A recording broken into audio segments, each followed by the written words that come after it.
E aí pessoal, tudo bom com vocês? Aqui quem fala é o Renan, depois de muito tempo voltando com um videozinho aqui no canal, mas esse vídeo é mais para eu ter um lembrete para o futuro, porque eu estou estudando Java, eu estou voltando a estudar Java do zero, provavelmente eu trago alguns conteúdos aí referentes a isso, mas como lembretes para mim no futuro, porque como eu vi alguns vídeos de 8 anos atrás ajudam muita gente, então às vezes eu vou fazer um lembrete aqui que possa ajudar alguma pessoa.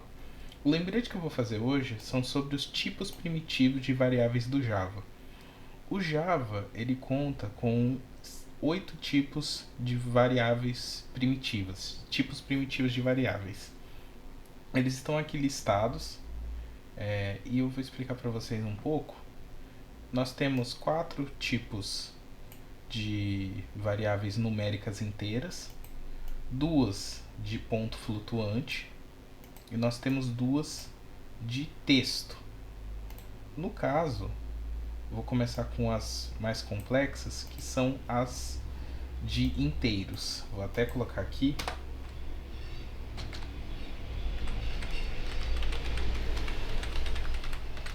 Inteiros numéricos. Nós temos na ordem o byte, que é o menor de todos, que recebe até 8 bits. Então o seu range ele vai de menos 128 até 127. Então assim, se você colocar um número fora desse range, ele não necessariamente vai dar erro, mas ele vai fazer uma conversão equivocada desse número, né? Nós temos o short, que é de 16 bits, que ele já tem um range bem maior. Em alguns casos a gente até poderia utilizar o short no lugar do int.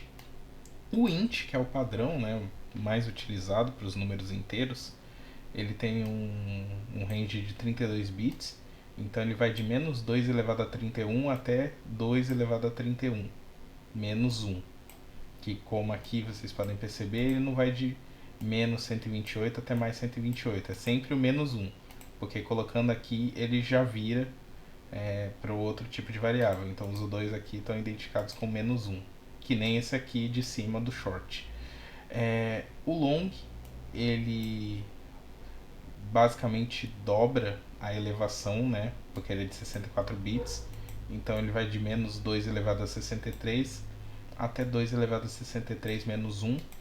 Lembrando que as variáveis do tipo long, na sua grande maioria, elas são identificadas com um L atrás do número que foi inserido na variável.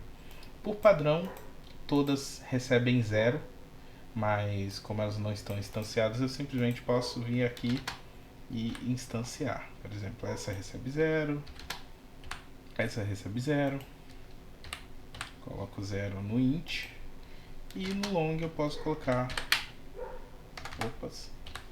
0L, que ele vai entender. Então essas variáveis já estão instanciadas. Nós temos aqui os numéricos de ponto flutuante, que também temos o float, que vai até de 32 bits, que tem um range relativamente grande até, que você pode identificar com F no final ou não, e o double, que o range dele consegue ser absurdamente maior do que o do float, em questão de casos após a vírgula, que isso aqui é o que mais delimita, então esse aqui ele pode ser muito mais específico. Eu não vou entrar em detalhes, porque isso aqui é só para vocês terem uma noção da diferença das variáveis. Então, por exemplo, num float eu posso instanciar zero, mas assim, eu estou instanciando um número inteiro, porém o float ele consegue fazer essa conversão de um número inteiro para um número flutuante, tanto que se eu der um system.out.print aqui, então system.out.print e colocar o F, se eu executar, ele vai me trazer 0.0, ou seja, ele fez a conversão. O double, eu posso até colocar 0 aqui, ele também vai fazer essa conversão. só que eu não posso fazer o inverso. Eu posso instanciar um int para um flutuante e ele vai converter para flutuante. Agora, eu não posso, por exemplo, instanciar aqui 0.0, que ele não vai aceitar isso como tipo. Ele não vai fazer a conversão. Mesmo que seja 0 depois da vírgula, para um número inteiro, ele não vai aceitar esse tipo de variável. Ok? Nós temos aqui o char. Por padrão, ele recebe esse bytecode do primeiro caractere, que sinceramente eu nem sei qual é, mas vamos dar uma olhada. Eu acho que é um caractere vazio. Vamos tentar. É isso mesmo. É um caractere vazio que ele recebe. Mas, por exemplo, se eu quiser instanciar aqui que o meu primeiro caractere é x, entre aspas, simples. Cadê? Se eu colocar aqui C para executar, ele vai me trazer o valor x, um único caractere. E por último, o boolean, que ele retorna dois valores. Ou ele retorna true ou false. Não existe conversão que nem em JavaScript ou em outras linguagens, você coloca zero ou deixa vazio, ele entende que vazio é false. Não, aqui você tem que digitar a palavra true ou a palavra false para ele entender. Então, se eu chamar aqui o bool, a variável bool, ele vai me retornar o que foi escrito aqui. Basicamente são esses 8 tipos, na verdade. E existe uma diferença, porque esses são tipos primitivos, né?